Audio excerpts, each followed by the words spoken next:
Übersicht.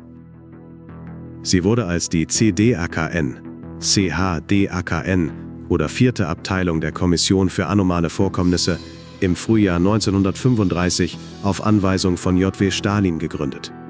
Ihre erste Aufgabe war, den Mord an S.M. Kirov zu untersuchen. Während des Zweiten Weltkriegs wuchs die Kommission und wurde als Division P, Psychotronik, Teil der neu organisierten GRU mit der Aufgabe, anomale Bedrohungen von der SS, Ahnenerbe und des Vatikans abzuwehren und anomale Artefakte in der Heimat und außerhalb zum Vorteil der sowjetischen Regierung zu bergen und zu studieren. Die Division P führte diese Aufgabe während des Kalten Krieges fort und erschwerte der Foundation Operationen in Ländern der Sowjetunion. Nach 1991 begann eine schnelle Umstrukturierung, gepaart mit Einsparungsmaßnahmen und der Außerdienststellung oder dem Verkauf bedeutender Besitztümer. Dies führte zu einer Abwanderung von Personal. Ein großer Anteil der Mitglieder der Chaos Insurgency, ZDT, Chaosaufstand, und MC&D in Osteuropa stammt aus den Rängen der GRU Division P und der Überschwemmung des europäischen Schwarzmarktes mit anomalen Objekten aus ihrem Besitz. Derzeit stellt diese Gruppe nur eine geringe direkte Gefahr für die Foundation dar. Der Schatten der Sowjetunion. Die Foundation agierte niemals im Vakuum. Neben uns existierten stets andere Kräfte, die ihre eigenen Ansprüche auf das Anomale erhoben. Eine der einflussreichsten unter ihnen war die GRU Division P, auch bekannt als die Psychotronics Division.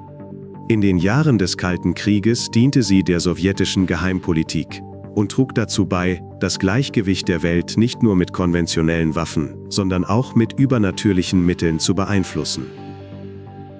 Ursprung und Gründung. Die Division entstand innerhalb der Hauptverwaltung für Aufklärung, GRU, dem militärischen Geheimdienst der Sowjetunion. Getrieben von der Ideologie, keine Ressource ungenutzt zu lassen, eröffnete die sowjetische Führung ein neues Schlachtfeld, jenes der Paranormologie und Psychotronik. P stand sinnbildlich für Psychotronik, die Erforschung, Militarisierung und Nutzung übernatürlicher Kräfte zum Vorteil des Staates. Aufgaben und Ziele. Die Hauptziele der Division P waren klar definiert: Aufspüren und Identifizieren von Anomalien in sowjetischen Territorien und Einflussgebieten. Sichern und Beschlagnahmen sämtlicher Objekte, oftmals mit radikalen Mitteln. Militarisieren der Anomalien, um sie in die sowjetische Kriegsführung und Propaganda zu integrieren. Die Foundation stellte Objekte unter Verschluss, um sie neutral zu halten. Die GRU jedoch betrachtete dieselben Phänomene primär als Waffe. Methoden und Vorgehensweise.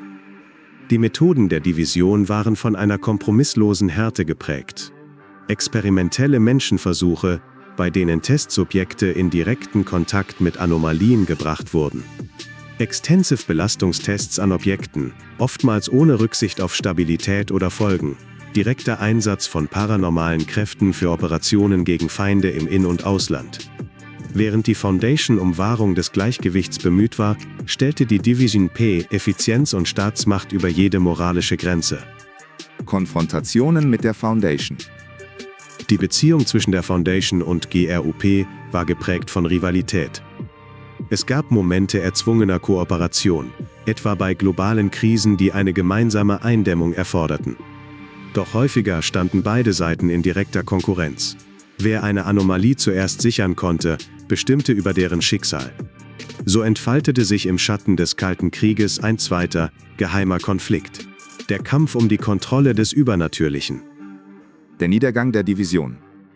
Mit dem Zusammenbruch der Sowjetunion folgte auch der schleichende Zerfall der GRU Division P. Offiziell wurde sie aufgelöst, doch ihre Spuren verschwanden nicht gänzlich. Fragmente der Organisation tauchen bis heute auf. Verlassene Archive, abtrünnige Agenten, ungesicherte Objekte. Manche fanden ihren Weg zur Foundation. Andere bleiben bis heute verschwunden. Vermächtnis und Gerüchte. Das Vermächtnis der GRU Division P lebt fort. Es gibt Hinweise auf Nachfolgeorganisationen, die verdeckt weiterarbeiten. Ehemalige Agenten sollen heute für private Interessengruppen oder konkurrierende Organisationen tätig sein. Mehrere Objekte in Foundation-Besitz tragen die Anmerkung: Herkunft unklar, vermutlich GRUP. Die größte Frage bleibt unbeantwortet. Wurde die Division wirklich vollständig zerschlagen oder existiert ein Rest bis heute im Untergrund? Schlussbetrachtung. Die GRU Division P ist mehr als nur ein Relikt des Kalten Krieges. Sie ist eine Mahnung. Sie zeigt uns, was geschieht, wenn das Anomale nicht mit Vorsicht, sondern mit Gier und Machtstreben behandelt wird. Wo die Foundation das Ziel verfolgt, ein Gleichgewicht zu bewahren, war die Division P ein Werkzeug der Staatsdoktrin. Und dieser Unterschied ist entscheidend.